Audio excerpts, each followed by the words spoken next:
চট্টগ্রামে বন্যার পানি নামার সাথে সাথে স্পষ্ট হচ্ছে ক্ষয়ক্ষতির চিহ্ন।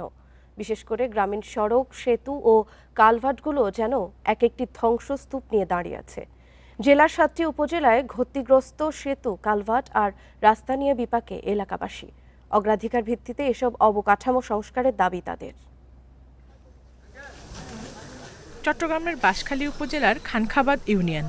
ঘর থেকে নেমেছে বন্যার পানি, তবে চারিদিকে এখন স্পষ্ট ক্ষতচিহ্ন। কোথাও ভেঙেছে সড়ক, কোথাও তৈরি হয়েছে খানাখন্দ।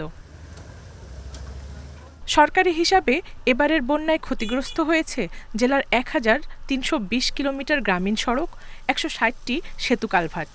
বন্যার পর এ জনপদে নতুন করে ভোগান্তির কারণ এখন এসব রাস্তাঘাট।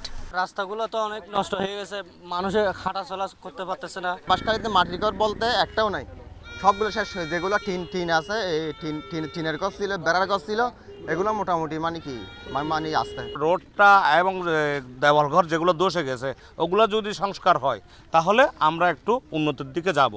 বন্যা পরবর্তী পুনর্বাসন কার্যক্রমে ক্ষতিগ্রস্ত গ্রামীণ অবকাঠামোর সংস্কারকে সর্বোচ্চ অগ্রাধিকার দেওয়ার দাবি জানিয়েছেন স্থানীয় জনপ্রতিনিধি।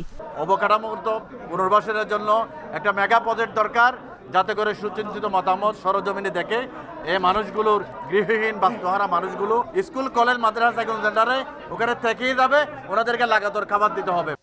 এদিকে ত্রাণ তৎপরতা পরবর্তী কার্যক্রমে অবকাঠামো সংস্কারকে গুরুত্ব দেওয়ার কথা জানিয়েছেন ত্রাণমন্ত্রী। পুনর্বাসনের কাজটাকে আমরা সবচেয়ে বেশি গুরুত্ব দিচ্ছি। এই সরকার দায়িত্ব নিয়ে এই দুর্গত মানুষের পাশে দাঁড়িয়েছে এবং যতদিন এই দুর্গত অবস্থা থেকে বের হবে না, ততদিন আমরা সড়ক থেকে শুরু করে, মেরামত থেকে শুরু করে বাকি যত কাজ ইনশাল্লাহ আমরা ধারাবাহিকভাবে করব।